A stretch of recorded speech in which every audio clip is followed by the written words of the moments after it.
지식을 찾아 떠납니다. 펼쳐라 보물지도. 네, 저희가 한 6개월 됐나요? 그리스 로마 신화에 대해서 또 멋진 지식 강의를 떠나봤었잖아요. 까마득하죠? 네, 뭐 네. 제우스, 뭐 하데스 뭐 이런 거 기억납니다. 네, 뭐 아들 잡아먹고 아빠 잡아먹고 이 맞아. 맞죠. 뭔가 뭐 기억나는. 팔다리 막 많은 애들도 있고. 네. 이야, 이거 허투루 공부했네. 자극적인 것만 남았군요. 맞아요. 네. 알겠습니다. 오늘도 여러분 그리스 로마 신화 함께 해볼 텐데요. 또 그때와 다른 재미있는 그리스 로마 신화 한번 배워보도록 하겠습니다. 오. 선장님 바로 모셔볼게요. 선장님 나와주세요. 네, 반갑습니다. 아,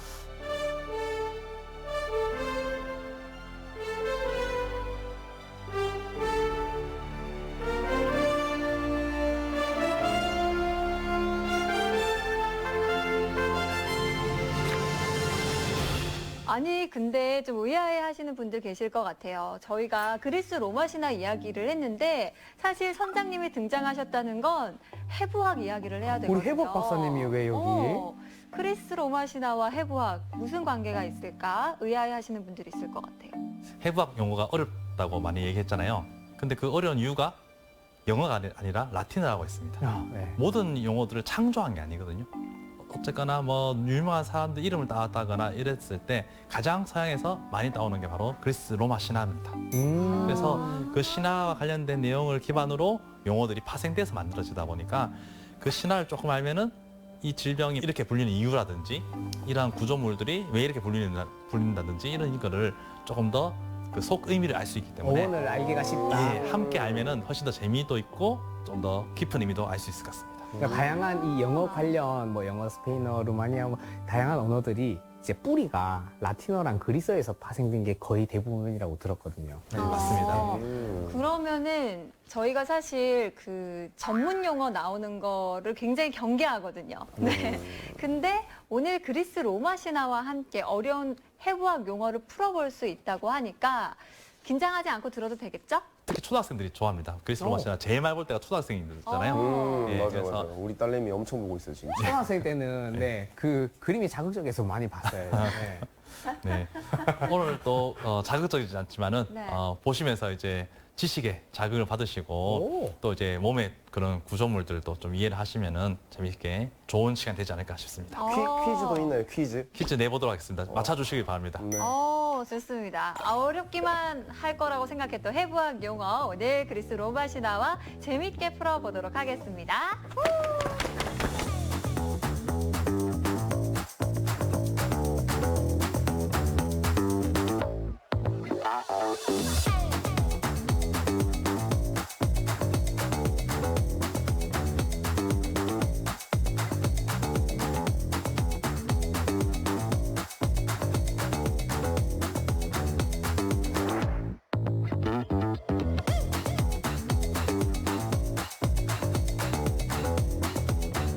네, 그리스 로마 신화 다들 아시잖아요. 많이 네. 들어봤는데 제우스는 아시죠? 제우스. 네. 네, 그래서 오늘 왕중의 왕. 제우스를 시작으로 한번 이 얘기를 한번 펼쳐보도록 하겠습니다.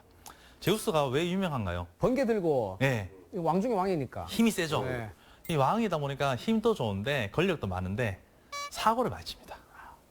여심을 좀 많이 훔치려고 하잖아요.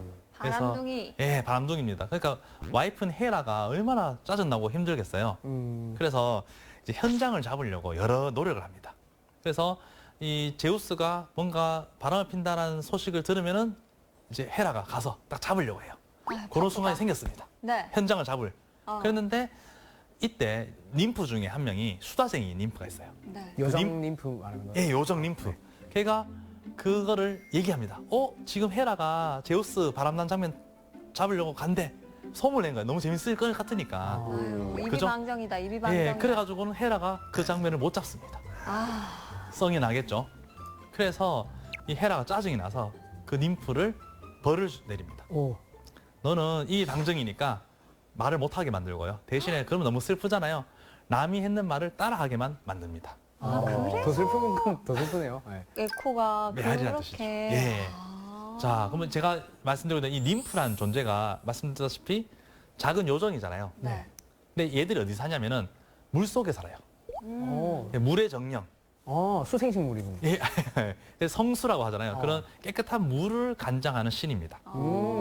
자, 그러면은 이 림프가 우리 몸에도 있어요. 림프절. 아, 림. 그 림프. 네, 그 림프 맞습니다. 여기 림프. 쳐야 되는데. 네, 톡톡톡톡. 네. 림프 맞습니다. 혈액 속에 있어요. 어. 림프구 들어보셨나요? 네. 적혈구, 백혈구, 림프구. 자, 그러면 어떤 의미겠어요? 얘가 하는 일이 뭐겠습니다? 청소. 물의 청소. 정령. 예, 씻어주는 거예요. 희한하네. 우리 몸 속에 흐르는 게 뭐예요? 피. 피가 이제 돌면서 온몸을 영양분도 주고 노폐물 받고 하는데, 그러면 걔를 누가 관리합니까? 혈관을 혈관을요. 관리하는 것은 예, 혈관에 있는 혈액을 관리하는 게 바로 심장. 림프예요. 림프. 그래서 이게 아, 온몸을 도는데 림프가 어디 있어요? 온몸에 이런 있잖아요. 이런 약간 접히는데. 접히는데, 예, 요쪽에 목에도 있고 여기 겨드랑이. 겨드랑 쪽에 있고, 림프절. 그다음에 우리 감기 걸리면 가장 먼저 붙는 데가 기관지. 목 안에 맞습니다. 아. 목 안에 기관지, 음. 코 뒤쪽에, 그리고 겨드랑이, 목, 사타구니 이런 데 있거든요. 아. 얘들이 어떻게 생각하면은 면역세포들만 평소에 막 모여 있어요. 평소에 일을 많이 안 합니다. 건강하니까. 그런데 나쁜 균이 들어오면은 일을 해야 되잖아요. 그때 갑자기 활성화되니까 커지는 거예요. 그 목에 편도가 붙는다고 하죠. 네. 내가 림프거든요. 그러면은 커지는 겁니다. 그러면은 우리가 물만 마셔도 삼킬 때마다 따갑죠. 아, 맞아요. 그게 이제 갑자기 커지니까 이물질처럼 걸리는 겁니다. 괴로워요. 예, 그래서 암이 있어도 림프절이 만져지냐 묻잖아요. 그게 이제 평소에는 얘가 작고 별 활동이 없는데 뭐 암이라든지 감염이라든지 이런 게 생기면 얘들이 많아지니까 커지고 덩어리가 생기게 되는 거죠. 싸우고 있는데. 예, 그게 림프입니다. 그래서 이렇게 적당히 모여 있으면은 건강한 림프. 보기만 봐도 아름답죠, 림프. 위에 그런 성형들이니까. 아 그러면은 정상이고 건강할 때는 이렇게 예쁜 모습으로 있다가 몸이 좀 안 좋다. 그러면은 저 마동석처럼. 예쁜 애들이 친구들이 좀비처럼 마동석이 많아지는 되는 거죠. 거예요? 예, 좀비처럼 많아지고 많아지고. 마동석이 되는 거죠. 예. 그게 바로 림프입니다. 자, 그 림프 중에 한 명이 바로 지금 에코인데요.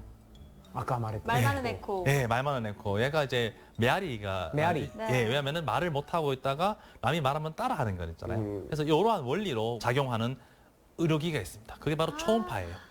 맞아. 쏘고 돌아오는 걸. 맞습니다. 그래서 안에 뭐가 돌이 있다, 또 안에 물이 차 있다 하면은 갔다가 돌아오는 신호가 달라지죠. 그래서 반사가 되니까. 안에 뭐가 있다. 이게 이제 돌이 있다, 물이 있다 이렇게 얘기하는 거예요. 그게 이제 초음파. 그래서 우리가 그 심장 초음파 할 때 이제 에코실을 간다 이렇게 하잖아요. 에코. 그게 이 바로 에코입니다.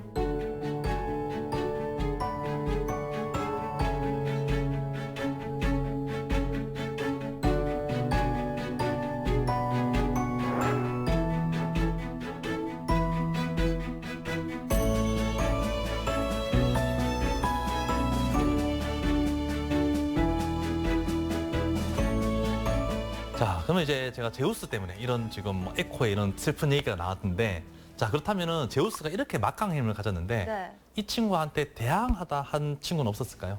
많았죠. 많았죠. 네. 그래서 되게 지겠죠.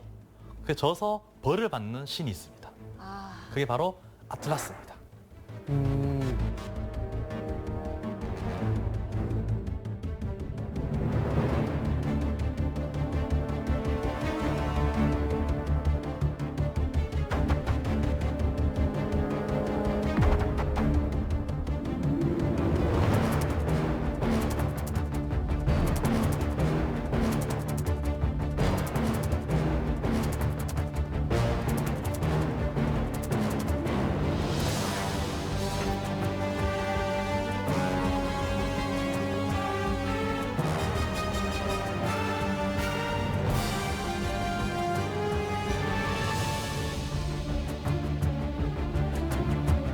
하늘을 떠받치고 있는. 예, 맞습니다. 하늘을 떠받치는 벌을 받거든요. 자, 이게 참 무거운 하늘을 떠받친다는 게 참 힘들잖아요. 대신에 그만큼 거인이고 몸이 좋다는 거죠. 그래서 예술가들이 이 아틀라스를 조각이나 건축물로 많이 만듭니다. 그만큼 무게감이 있고 힘이 있어 보이고 파워풀하니까 뭔가 건물에 또는 뭐 건축물로 보였을 때 좀 의미가 부여되겠죠. 근데 벌써 거북목이 엄청 진행됐어요. 목이 엄청 나와 있어. 맞- 목이 이렇게. 힘들겠죠. 예. 자, 그래서 이에 해당하는 뼈가 바로 목에 있습니다. 네. 오. 목. 예, 목뼈 안에 아틀라스라는 뼈가 있어요. 진짜. 아, 진짜요? 예. 아틀라스가 목에 있고. 자, 몸에 지구처럼 동그란 부위가 어디 있을까요? 머리. 머리잖아요. 자, 그러면 인욱 씨가 잘 알겠는데요. 공을 잘 받치려면은 어떻게 받쳐야지 큰 공을 예를 들어서 요가 짐볼 같은 거 있잖아요. 네. 받치려면 어떻게 잡아야지 그 공을 잘 받치고 있어요. 이렇게. 맞아요. 이렇게 생긴 목뼈가 이렇게 생겼습니다. 실제. 어? 목에 경추라고 하죠. 목뼈가 7개가 있는데 그 첫 번째 뼈는 머리를 받쳐야 되잖아요. 이 동그란 머리를 받치기 위해서 이렇게 생겼기 때문에 고리뼈라고 불러요. 고리처럼 생겼어요. 오, 그렇게 생겼어요? 예, 이렇게 생겼고 그 위에 머리가 이렇게 톡 있기 얹어져 때문에 있군요. 예, 얹어져 있습니다. 그래서 요걸 움직이면은 저희가 고개를 이렇게 끄덕끄덕 마치 움직일 수 골프공 받침대처럼. 맞습니다. 고개를 끄덕끄덕 움직인 거는 머리와 그다음에 이 첫 번째 목뼈. 그 뼈 이름이 바로 아틀라스입니다. 그 사이 관절이 움직이기 때문에 그런 대박. 거예요. 다 같이 지금 한번 끄덕끄덕 보시면은 오. 지금 아틀라스를 움직이고 있는 거예요. 아틀라스 있는 관절을 움직이고 있는 거예요. 아틀라스 열일하고 그래서 있네요. 지금 저렇게 동그란데 지금 관절면이 있죠. 네. 여기에 머리가 이렇게 있는 겁니다. 아. 이제 손 위에 공을 얹고 있는 모습을 생각하면 되겠습니다. 요 위에 공을 이렇게 움직이고 있습니다. 오. 근데 이제 그만큼 머리가 무거우니까 이 관절에 무게가 많이 실리고 스트레스가 많이 받겠죠. 그래서 이 근처에 있는 근육들은 항상 우리가 뒷목 잡으면 시원하잖아요. 네. 예, 그 근육들을 풀어주면 시원한 이유가 이 무거운 머리를 받치고 있으니까 뼈가 아. 받치고 있지만은 그걸 또 근육이 또 이렇게 움직여주고 있기 때문에 아. 많이 목이 아픕니다. 특히 요즘 다들 이렇게 휴대폰 보거나 뭐 책 보거나 하면 이렇게 숙이고 있잖아요. 네. 이 뒷목이 많이 아프겠죠. 그래서 네. 한 번씩 이렇게 움직여주고 스트레칭해주고 근육을 풀어주면은 네. 좋습니다.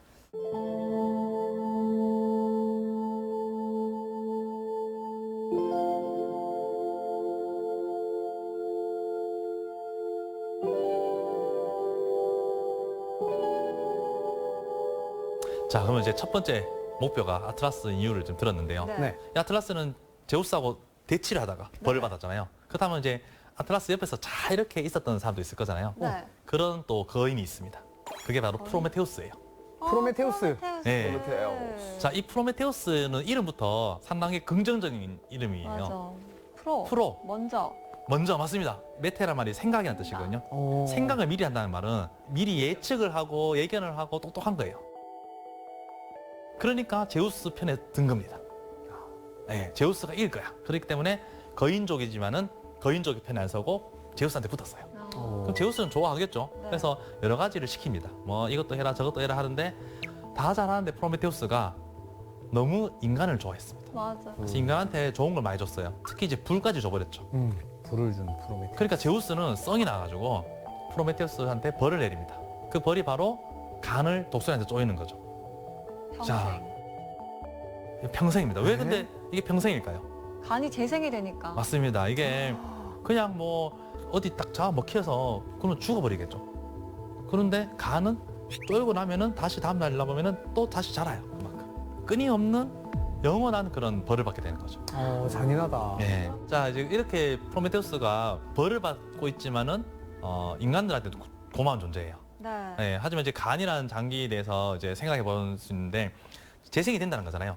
그만큼 이 세포의 활성도가 좋은 겁니다. 오. 자, 이게 좋을 때는 좋은데 나쁠 때는 또 어떤 게 되겠습니까? 안 좋은 나쁜 게 계속 염증 생기죠. 간경화. 예, 간경화가 온다거나 암이 생기면은 암세포도 빨리 자랄 수 있겠죠. 아. 그런 또 안 좋은 점이 있습니다. 그리고 간이란 자체가 이름 보세요. 리버. 리버. 살아있다. 오. 딱 봤을 때 이 시신상에서 해부학자들이 처음에 여러 장기를 보니까 다른 장기들보다 크기도 크고 그다음에 간이 상당히 검붉어요. 붉어요. 뭔가 좀 생기가 생기가 있었네. 있는 느낌이 들겠죠. 그래서 안에 사실 핏덩어리입니다. 안에 혈관이 엄청 많아요. 아. 그래서 이제 혈관이 많기 때문에 이 안에 이제 해독 작용을 하고 우리가 먹는 음식, 약물 이런 것들이 전부 다 간에 가서 다시 분해야 됩니다. 그래서 우리 몸의 화학 공장이라고 불리는 곳이기 때문에 일을 많이 하는 곳이죠. 그러다 보니까 이제 열심히 세포가 활성도가 좋다 보니 사실 우리가 뭐 술을 드시는 분이 오늘 먹어도 다음날 자고 일어나서 시간이 지나면 또 마셔도 되잖아요. 그러면 이제 그게 다시 재생이 되게 되면 그래요. 근데 너무 계속 그런 스트레스를 주면은 간 세포가 더 이상 활동을 못 합니다. 그래서 약간 변형이 되겠죠.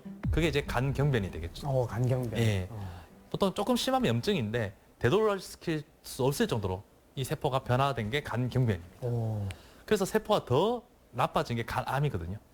예. 그래서 이제 적당하게 재생이 될 때 잘 지켜줘야 되겠죠, 저희가. 자, 이렇게 간은 얘기했는데 프로메테우스가 인간들한테 좋은 역할을 했잖아요. 네. 그러니까 이 프로메테우스를 좀 좋은 마음으로 생각해서 많은 화가들이 그림을 그립니다. 그 오. 그림을 한번 볼까요? 자, 지금 이제 루벤스라는 또 유명한 화가가 루벤스. 프로메테우스를 딱 그렸는데 지금 보시면 이 거인은 반대로 누워 있고 반면에 가단한 독수리가 지금 간을 먹고 있어요. 오. 자, 그런데 지금 먹고 있는 부위를 보시면은 어딘 것 같아요? 저기는 갈비뼈. 갈비뼈죠. 네. 간 아닙니다. 저거는 지금 흔히 갑바라고 하는 가슴 근육을 먹고 있는 느낌이죠. 아프겠다. 예, 그래서 이렇게 그린 작품이 있고요. 또 다른 작품을 보시면은 구스타프 모로라고 약간 예수님처럼 그렸어요. 자, 그런데 이번에는 독수리가 뭘 먹고 있는 것 같아요, 지금? 상자. 창자, 예. 아까 오. 아랫배 먹죠, 아랫배. 네. 저거는 아마도 창자 대장 쪽에 지금 장 안에 있는 변을 먹고 있지 않을까. 네, 아랫배 쪽이네요. 예, 아랫배죠. 아니 왜 이렇게 독수리들이 일을 잘 못해요? 간 먹으라니까 왜 계속 그래. 짠잘 먹고 있어? 자, 그럼 다음 그림 또 한번 볼까요? 이 그림에는 심지어 오른쪽에 있는 간이 아니라 왼쪽에 먹고 있어요. 왼쪽. 심장 쪽인가요? 심장보다 조금 밑이죠. 폐, 허파. 폐보다 조금 더 밑이에요. 여기 왼쪽에 여기 신장, 밑에. 콩파. 여기. 아이고 신장. 위장. 위입니다. 위. 위. 예. 자, 그러면은 이번에 독수리가 위 안에 있는 음식물을 먹고 있는 거예요. 자, 그러면 이제 이거의 공통점은 뭘까요? 해부학에 대한 지식이 떨어진다. 예, 이 작가들이 예술가들이 해부를 모르고 실제로 독수리들이 뭐 시신이라든지 이런 데 파먹잖아요. 그걸 보면 어디를 파먹냐 보니 유심히 보니까 배. 장 안에 있는 음식을 먹겠죠. 위장관 안에 있는 걸 먹는 걸 보고는 아, 그걸 그린 거죠. 그러니까 이제 그 우리가 흔히 간이라는 것에 대한 의학적 지식이 없기 때문에 독수리가 그 시신을 파먹는 모습만 기억해서 작품을 그리다 보니까 뭐 이런 게 아닐까라고 생각하고 있습니다. 아, 해부학을 공부했다면 저렇게 안 그랬을 텐데. 그러니까요. 조금 더 프로메테우스의 이런 저희 인간을 향한 사랑과 이런 헌신의 마음을 더 잘 표현했지 않을까라고 아쉽습니다.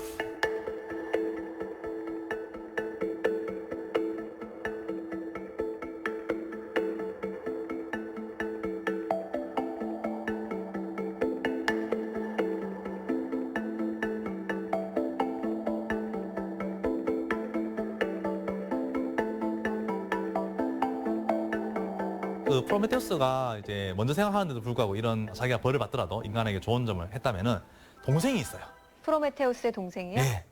동생은 이렇게 생각을 먼저 하지 못합니다. 그래서 에피메테우스입니다. 생각을 뒤늦게. 에피메테우스. 예. 에필로그 할 때 에피. 예, 맞습니다. 그 우리 영화 같은 거나 드라마 할 때 프롤로그, 에필로그 네. 하잖아요. 그래서 프로메테우스는 프롤로그 같은 존재고 에피메테우스는 에필로그 같은 그런 사람이에요. 그래서 형이 똑똑한데 형 말 잘 안 들어요. 그래서 그 제우스가 그 프로메테우스는 이렇게 벌을 줬습니다. 네. 벌을 줬고 그 동생 에피메테우스한테는 여인을 소개시켜 줍니다. 그 여인이 바로 그 유명한 판도라입니다. 판도라. 판도라의 상자 할 때 판도라. 예. 이 여인이 이름은 정말 잘 지었어요. 판도라. 판도라가 사실은 유명한 주얼리도 있잖아요. 네. 그러니까 이 용어의 뜻은 직역하면은 모든 선물이라는 뜻입니다.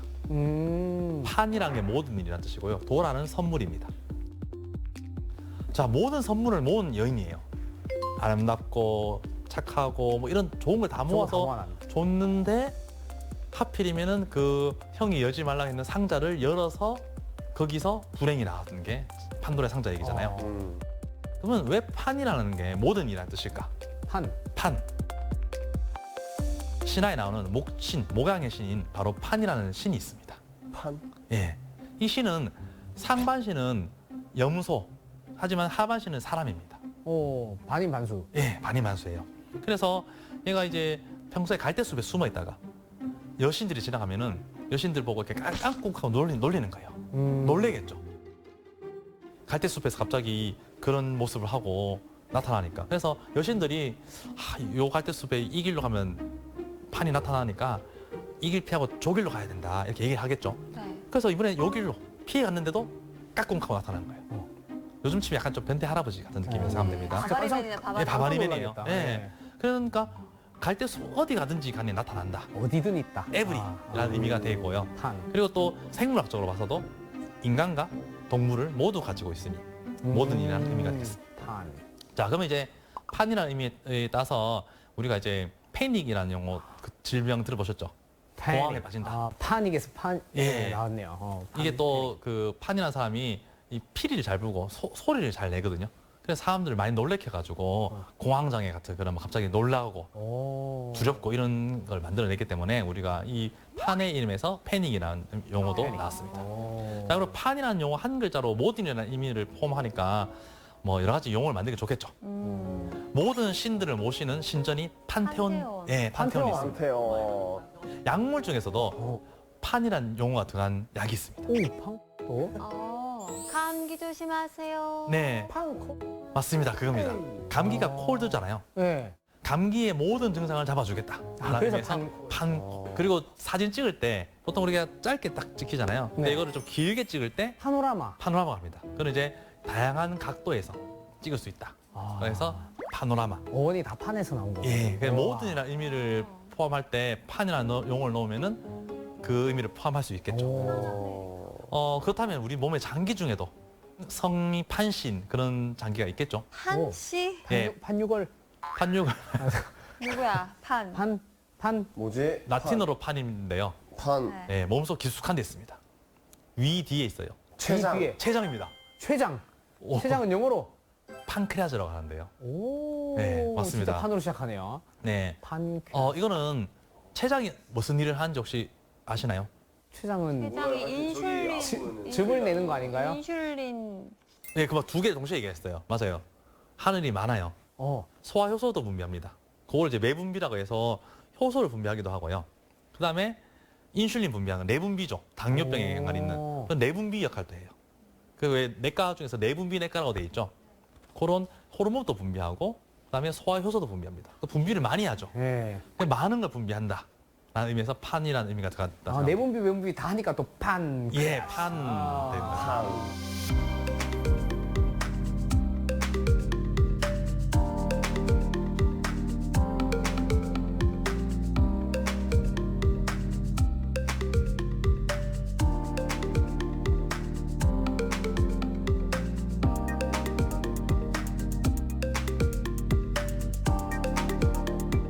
제우스도 친하지만은 고민되는 상황이 생길 겁니다. 자기가 이제 아무리 권력이 있어도 제일 약해질 때가 언제일까요? 가족, 늙었을 때. 자식. 자식이랑 네. 와이프 문제는 네. 약해질 수밖에 없죠. 맞아요. 유부남들 다 갑자기 공감하시는데 저는 안 그래요. 네. 와이프 보고 무슨 소리인지 잘 모르겠네. 예, 잘 모르겠죠. 예. 당한 척하고 있어. 이 제우스가 이제 곤란한 상황이 생깁니다. 왜 그러냐면은 최초로 이제 인간하고 그 신이 결혼하는 일이 생겼어요. 그래서 사람들이 뭔가 좀 핫이슈잖아요. 결혼식에 막 보고 싶어서 보러 왔는데 불화의 여신한테는 초청장이 안 합니다. 당연히 이제 불화의 여신인 에리스한테는 이 결혼식에 오면 안 되잖아요. 그래서 자기만 안 오니까 짜증 나니까 황금 사과를 하나 보냅니다. 그러면서 거기에 뭐라 적혔냐면은 가장 아름다운 여신에게 이걸 주라고 딱 보내는 거예요. 자, 그럼 제우스는 이거 받았습니다. 네. 이거를 와이프한테 주려고 하자니 딸인 아테나가 아빠 그거 놔줘야 되는 거 아니야? 라고 쳐다보고 있고 다음에 미의 여신인 아프로디테가 이건 당연히 내 거지 라고 욕을 하고 있는 겁니다. 또 헤라인 와이프는 당연히 또 내줘야지. 자, 제우스는 자기가 이걸 한 명한테 줘야 되는데 못 주는 거예요. 난처하죠. 그래서 이거를 목동인 인간이에요. 파리스라는 사람한테 대신 맡깁니다. 네가 결정해라. 나빠, 제우스. 그래서 책임 전가인. 예, 책임 전가한 거죠. 제우스가 이걸 시키니까 이 파리스라는 목동이 고민을 하는 거예요. 누굴 주지? 자, 그러니까 이 여신이 서로 이제 이 최고의 미인이라는 그 타이틀을 지기 위해서 공약을 내놓습니다.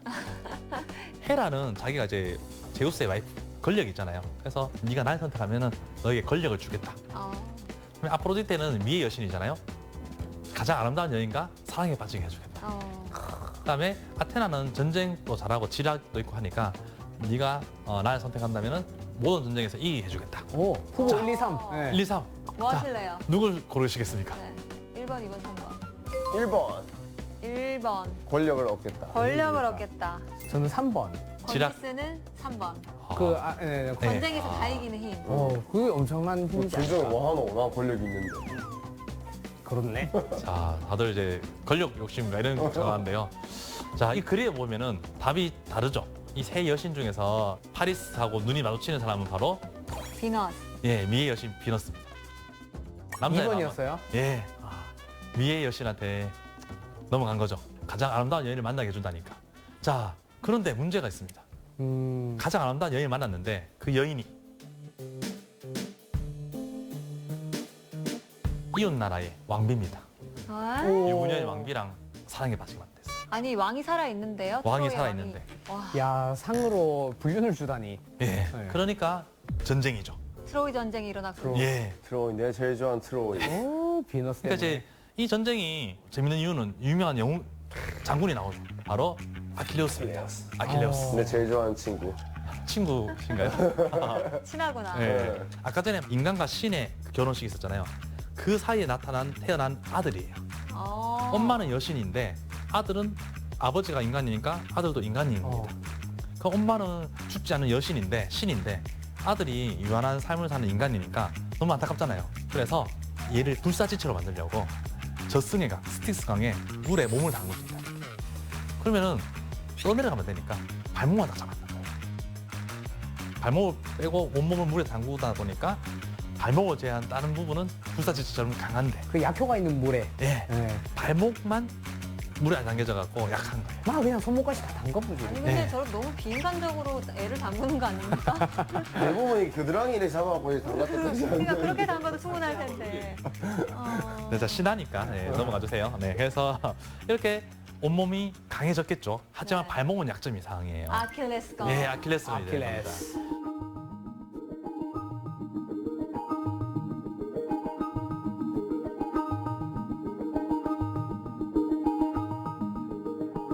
어쨌거나 이제 트로이 전쟁이 생겼고 아킬레우스는 전쟁에 안 나가려 했어요. 엄마는 아들 보내기 싫겠죠. 그렇지만 어쩔 수 없이 징집이 돼가지고 전쟁에 나갔습니다. 싸움을 잘하겠죠. 그래서 연전연승을 거두고 막 했는데 이웃 나라에서 트로이에서는 이제 아는 거예요. 아킬레우스 때문에 우리가 지는구나. 이 약점이 뭐지? 고민합니다. 알아낸 거예요. 발목을 약점이다. 그래서 하필이면 화살을 맞았는데 발목에 약점이 한 살 맞아서 이제 아킬레우스가 죽게 됩니다. 이게 해부학적으로 다른 데는 다 찔러봤는데 안 죽은 거예요. 아, 발목만 남았다. 이렇게 알아냈을 수도 있지 않을까요? 그러면은 저기 지금 보이는 근육 중에서 어디가 지금 정확히. 네, 화살을 아킬레스. 맞은 걸까요? 아킬레스건이라는 거는 그 발목 부분이에요. 이 뒤쪽인가요? 예, 보통 좀 무서운 영화에서 거기 자르고 막 하잖아요. 네, 여기 예. 뒤에 딱. 예. 발꿈치 힘줄. 예. 어. 아마 그 운동하기 전에 스트레칭으로 이런 자세 많이 해보셨죠? 오. 네. 예, 그게 이제 땡기게. 장단지 근육이 뒤쪽에 단단하게 있잖아요. 여기가 이제 우리가 보통 서거나 뛸 때 많이 쓰는 부분입니다. 그래서 지금 서 있거나 걸을 때 많이 쓰다 보니까 단단해져 있거든요. 특히 우리나라는 이제 농경 사회가 기반이다 보니까 씨름 같은 것도 많이 하고 네. 그런 게 이제 발달될 만큼 이 부위의 근육이 좋습니다. 우리나라 사람들 이쪽 근육이 발달돼 있어요. 오. 그래서 여성분들 상당히 스트레스 많이 받는 부위고 운동하실 때도 여기 쥐가 제일 잘 나는 부위잖아요. 뭐 햄스트링이나 장단지에 많이 나는 그 근육이 커요. 여기도 하트가 있죠. 그렇죠. 양쪽에 이렇게 딱 있죠. 네. 근데 이 근육이 큰데 발목을 올라가면은 발목이 작아지니까 근육도 작아집니다. 가늘어지죠. 네. 하면서 힘줄 부위로 바뀌거든요. 그 힘줄 부위가 어떻게 보면은 약하기 때문에 바로 우리가 흔히 약점이라는 의미에서 아킬레스건이라고 합니다. 그래서 뭐 보통 스포츠 선수들한테도 뭐 인욱 씨한테도 항상 물으면 오늘 뭐 아킬레스건 어디에 이렇게 묻잖아요. 그러면 실제로 해부학적인 아킬레스건이 아니라 내가 그 할 때 뭐 약점 뭐 오른손 투수한테 약하다 뭐 이런 식으로 얘기하잖아요. 그런 식의 아킬레스건의 의미로 약점이라는 의미로 쓰이고 있습니다.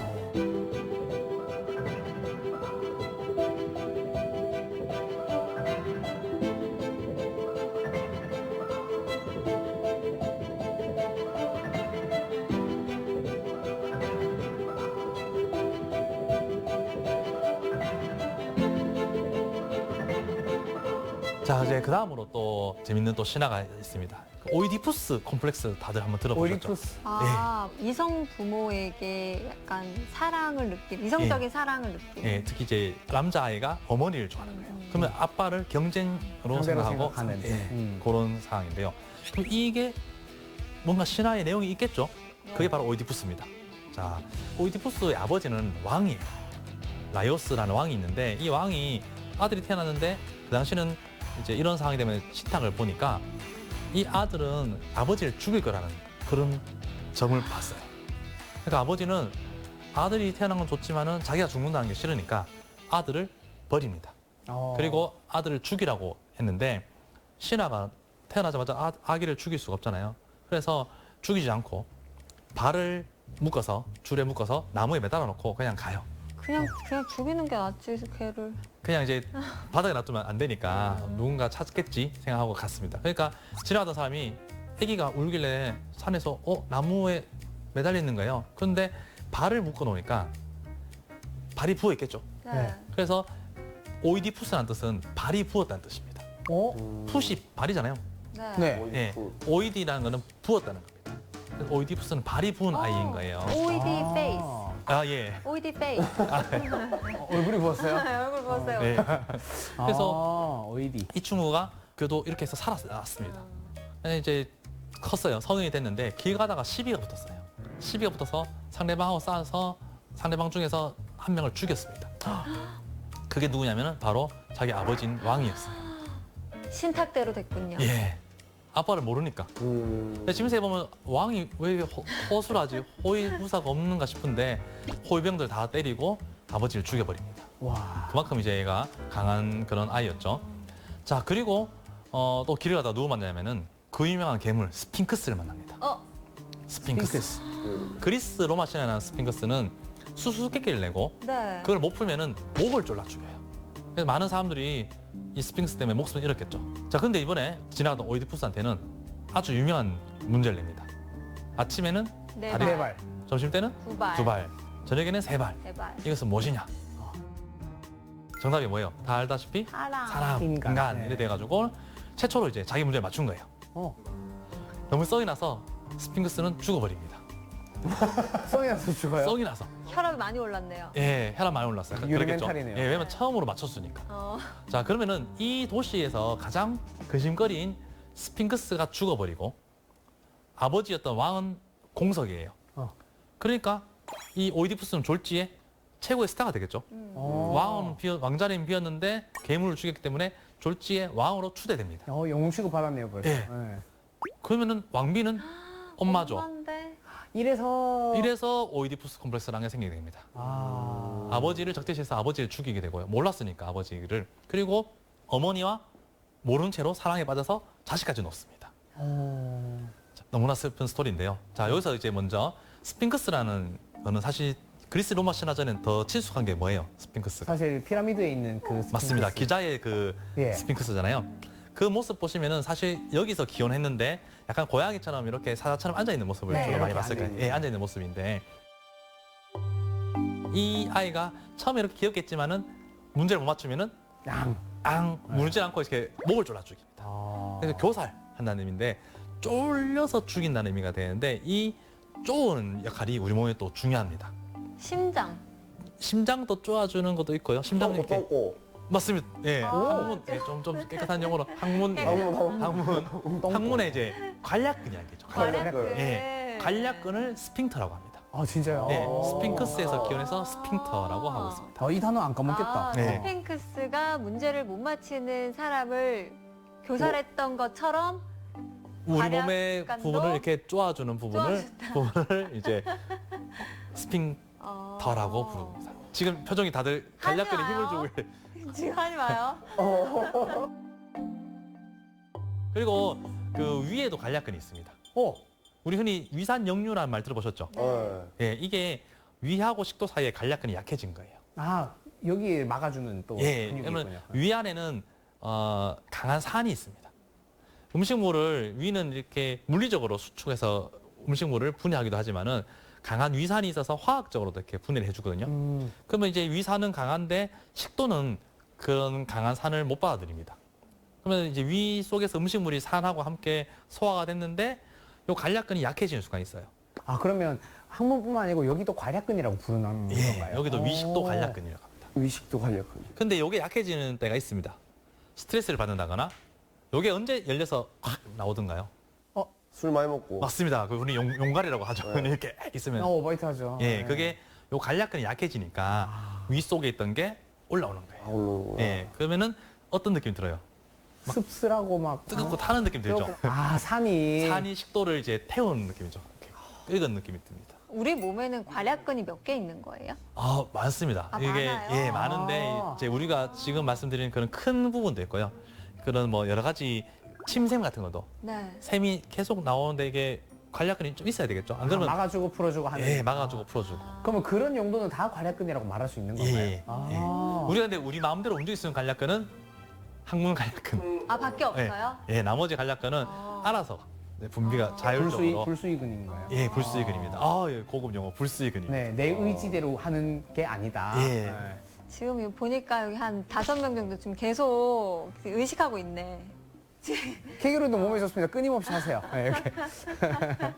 이 관략근이 위식도 사이에 중요한 역할을 하는데 주로 커피, 예, 그다음에 주로 뭐 술이라든지 음주. 스트레스, 어. 그 외에 이제 뭐 몇 특정 음식에 따라서 또는 뭐 약물이라든지 이런 거 따라서 약해질 수 있습니다. 아. 그래서 가끔 이제 위산 역류가 있으신 분들이 있거든요. 그런 분들은 그런 걸 좀 자제해 주셔야지 위식도 관략근이 약해지지 않기 때문에 위가 건강하고 식도도 건강할 수 있습니다. 그리고 무엇보다 무서운 거는 위식도 관략근이 이제 약해져서 위에 있는 음식물이 올라오면은 식도가 타는 느낌이 들잖아요. 네. 그럼 요 통증이 심장이 아픈 통증이랑 위치가 비슷합니다. 아. 그래서 두 개를 구분을 잘 못할 수가 있어요. 아. 그래서 실제로 위에 심근경색이 있거나 그런 상황인데 아, 나 그냥 위식도가 뭐 좀 또 역류하나 보다 이러고 있는데 그건 아닌 거죠. 골든타임일 수도 있는데 넘어갈 수 있습니다. 그래서 잘 구분해 주셔야 되고 반대로 또 반면에 실제로 위식도 역류인데도 불구하고 심근경색이라고 너무 걱정하실 수도 있어요. 물론 심근경색이 훨씬 위험한 질환이기 때문에 그게 아닌 게 제일 중요하죠. 실제로 통증이 비슷하게 느껴질 수 위치가 비슷합니다. 있다. 예, 타는 느낌에 생각보다 그러니까 위하고 식도니까 요쯤이 심장하고 위치가 비슷하거든요. 네. 복부 위쪽에 예, 가슴 아래쪽에 명치. 예, 명치 쪽에 오른쪽도 좀 있거든요. 그래서 비슷합니다. 그래서 두 개 구분을 잘 해주셔야 돼요. 이거 근데 되게 유용한 상식 같아요. 예. 예. 식도 타는 느낌 났을 때 무조건 위산 역류는 아니고 예. 심근경색일 수도 있다. 있다.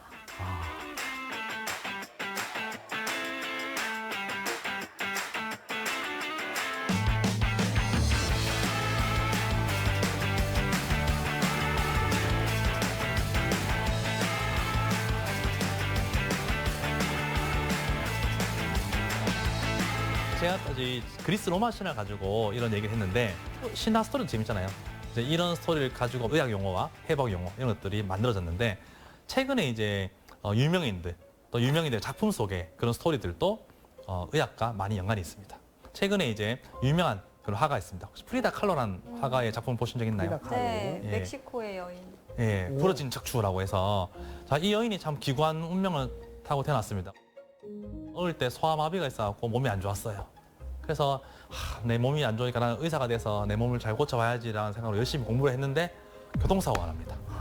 그래서 아마 이제 1950년 되니까 의학이 그만큼 발전 안 돼서 이 척추도 부러지고 온몸이 부러지니까 온몸에 이제 못을 박는 그런 수술을 했겠죠. 여러 번 수술했습니다. 실화인가요? 예. 어머야. 그리고 계속 그 수술을 한다고 누워 있다 보니까 할 수 있는 게 없어요. 그래서 누워서 그림만 그렸습니다. 아픈 마음에 그림만 그리다 보니까 그 고통을 표현한 작품이 바로 프리다 칼로의 이 부러진 척추입니다. 아이고. 보시면은 뒤에 이제 자기의 메마른 마음처럼 황무지가 보이죠. 그 속에서 척추는 이 기둥으로 지금 박혀 있는 모습이고 몸에는 가시가 박혀 있는 느낌. 엄청 아프다는 걸 느껴지죠. 자, 근데 이 여인의 지금 주인공 표정은 어떻습니까? 조금 눈썹이 강하다 보니까 인상이 아직 좀 강하죠. 뭔가 네. 이 슬픔에도 그래도 아프지만은 이겨내겠다는 의지가 상당히 강한 모습을 볼 수 있습니다. 그래서 앞서 그리스 로마 신화처럼 용어가 만들어지지 않았지만은 척추가 이제 우리 뭐 기둥이라고 하잖아요. 네. 중요하기도 하고 그거 아플 때 그런 그 고통과 또 그 속에서도 우리가 척추를 세우고 몸의 기둥을 잡기 위해서 노력해야 된다는 모습을 보여주는 작품이 아닐까 생각이 됩니다. 척추를 바로 세우고. 예, 다들 허리 디스크, 내리고. 목 디스크 이런 말 많이 듣잖아요.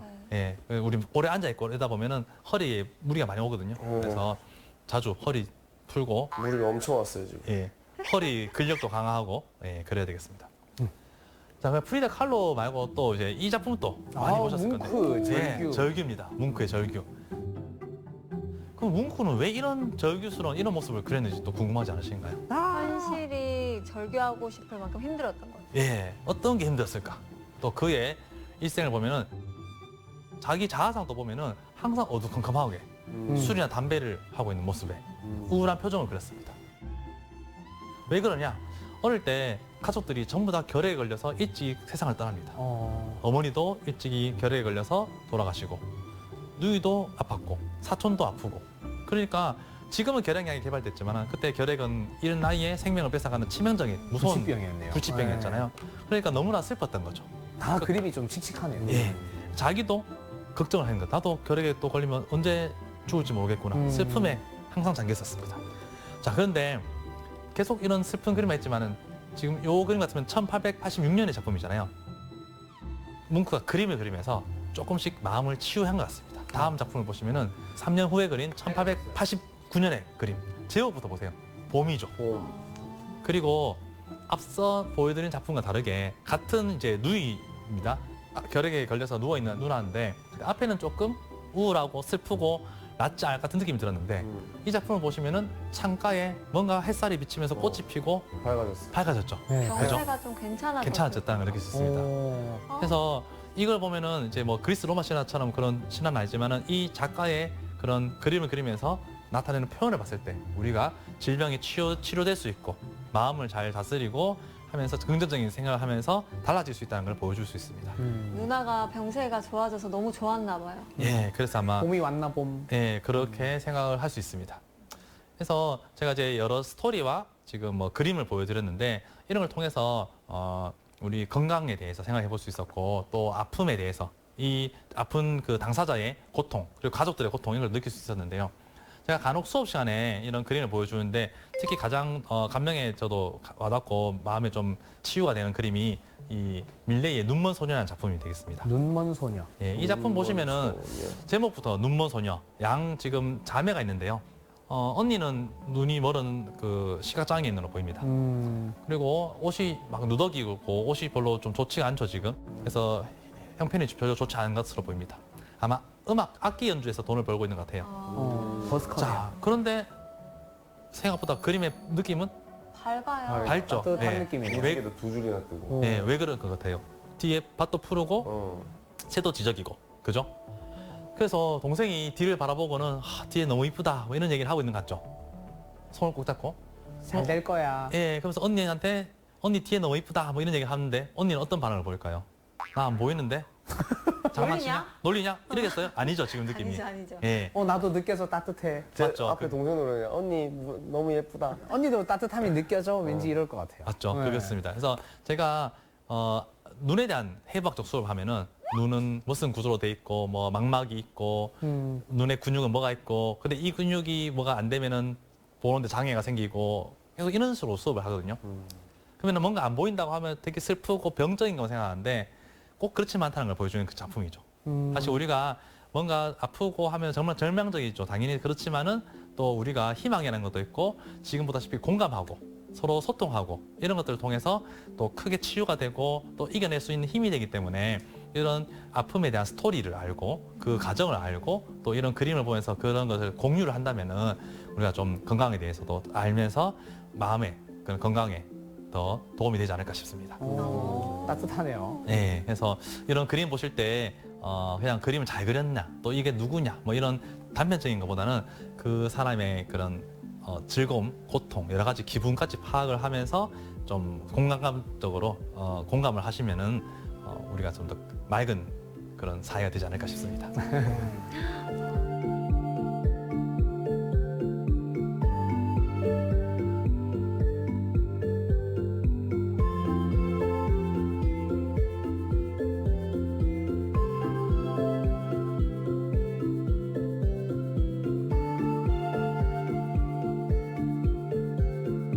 오늘 그리스 로마 신화로 재밌게 시작했다가 따뜻하게 마무리를 해주시네요. 네. 네.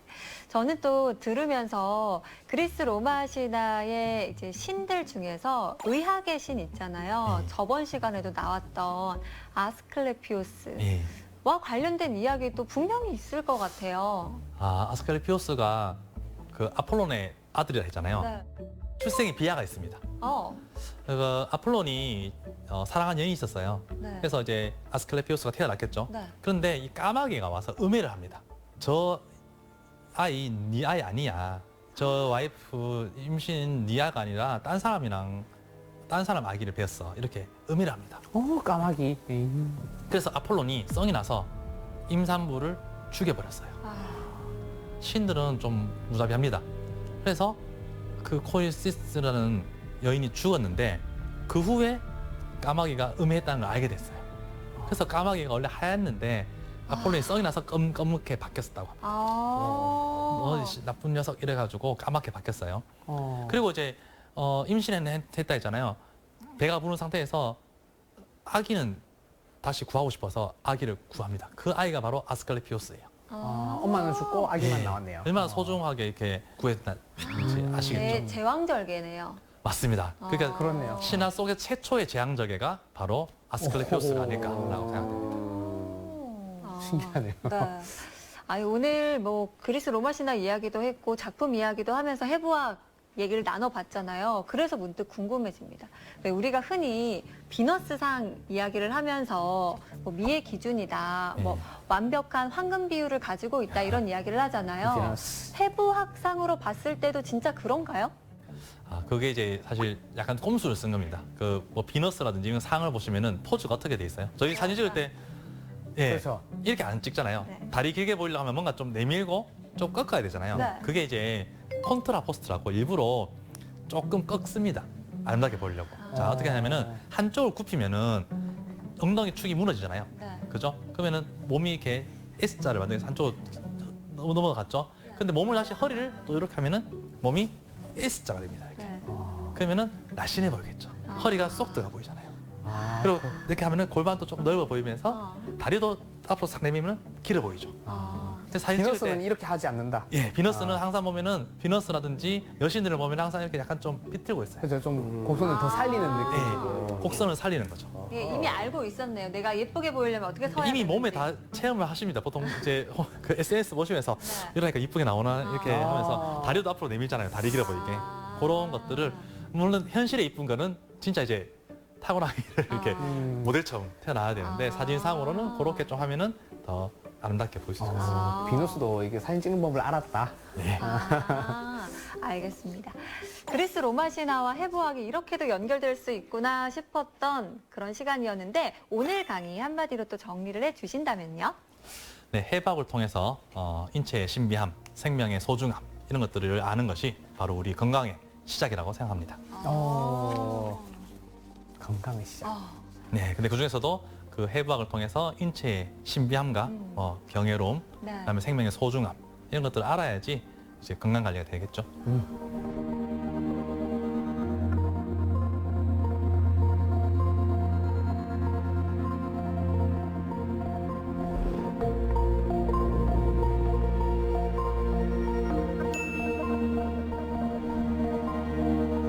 오늘 정말 재미있는 해부학 이야기 여러분도 막 핏대 세워가면서 아는 거 말하고 참여하면서 들었잖아요. 재밌었어요. 네. 어땠어요? 재밌었어요. 어떻게 재밌었어요? 저는 사실 여기 이 뭐였지? 스핑크스 얘기할 때가 스핑터 네. 이야기가 스핑터. 내 스타일, 완전 내 스타일. 똥꼬가 제일 기억에 남는답니다. 네. 와, 관략근. 목을 쪼르다가 갑자기 똥꼬를 쪼고. 저 다른 데 가서 또 네. 어머 얘기할 때 그 그리스 로마 신화랑 해부학이 연결돼 있는데 그 똥꼬가 똥꼬야 이렇게 할 거죠? 스핑크스가 똥꼬가 됐어. 그러니까 이게 좀 약간 걱정이 되긴 하지만 아무튼 너무 재밌게. 네, 너무 재밌었어요. 이게 좀 연결되니까. 맞습니다. 네, 아 나이가 들어도 이 대변 얘기가 재밌구나 네. 여전히. 애기들 제일 좋아하는 건데 사실 저도 그 이제 뭐 모든 영역에서 어떤 처음 보는 개념을 접할 때도 어원을 알게 되면 확실히 기억도 오래 남고 더 훨씬 재밌더라고요.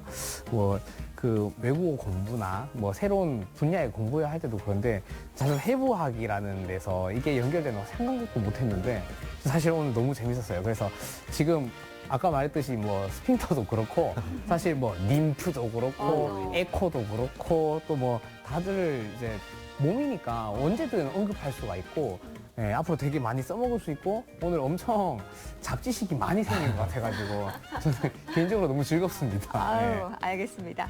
그리스 로마 신화에 이렇게 해부학 이야기까지 담겨 있을 줄은 몰랐습니다. 다시 한번 배움에는 끝이 없구나 싶은데요. 그런 의미에서 보물지도 갈 길이 멀었지 않나 싶습니다. 네, 아직 많이 남았습니다. 네. 다음에도 또 멋지게 지식항에 떠나봐야죠. 외치면서 마무리하겠습니다. 다음 주에도 찾아라 보물지도.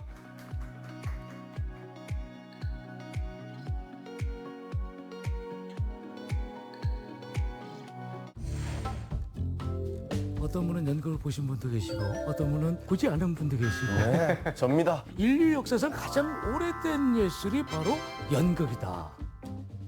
그리스 아테네에 가면 산 꼭대기에 세워져 있다는 것이죠. 그러면 연극 보러 가려면 그 산 꼭대기까지 가야 돼요? 연극 보러 가자. 안 갈 친구들 많을 것 같은데. 저 당시에 연극을 얼마나 아꼈냐면요. 자, 우리가 다음날 비극 경연대를 하니까 전쟁을 그만 멈추고 그 정도예요? 휴전을 할 수 있을 정도로. 지금 작품을 보더라도 이 사람이 바로 2000년 전 작가야 할 정도로요. 똑같네 지금하고. 자, 이 정도로 얘기했으면 연극을 볼 수 있을까요? 볼 수 없을까요? 이분들은 아직 어렵습니다. 제가 일단 봤을 때. 이분들은 이분 호락호락하지 않습니다. 더 유혹해 주세요.